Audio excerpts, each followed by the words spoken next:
तर खराब प्रकरणावरून विकास लवांडेंनी ट्विट करत तटकरेंवर निशाणा साधला। तटकरेंच्या फोटोमधील बोटाच्या जखमेचं रहस्य काय, असा सवाल लवांडेंनी उपस्थित केला। गाडीचा दरवाजा लावताना तटकरेंच्या अंगठ्याला दुखापत झाली असं उत्तर आनंद परांजपे यांनी दिलं।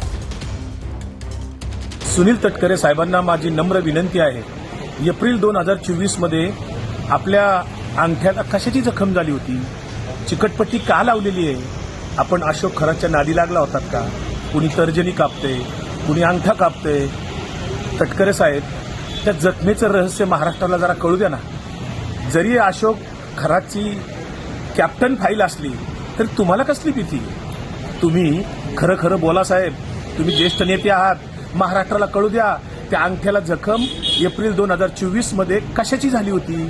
गाडीत परत बसत असताना मी गाडीचा दरवाजा लावला आणि त्यांच्या अंगठ्याला ती दुखापत झाली। 6-7 टाके त्या अंगठ्याला त्यावेळेला पडले आणि त्यावेळेला ते शिवसेनेचे उमेदवार अनंत गीते यांचा प्रचार करत होते, हे देखील त्यांनी त्यांच्या व्हिडिओमध्ये स्पष्ट केले। त्यामुळे विकास लवांडे, आपण प्रांताध्यक्ष खासदार सुनील तटकरे साहेबांची माफी मागावी, अन्यथा कायदेशीर कारवाई तुमच्यावर केली जाईल। आणि जर आपण ठाण्यात आलात तर योग्य समज राष्ट्रवादीचे कार्यकर्ते आम्ही तुम्हाला देऊ। तुमची लायकी किती आहे हे आम्हाला माहिती आहे।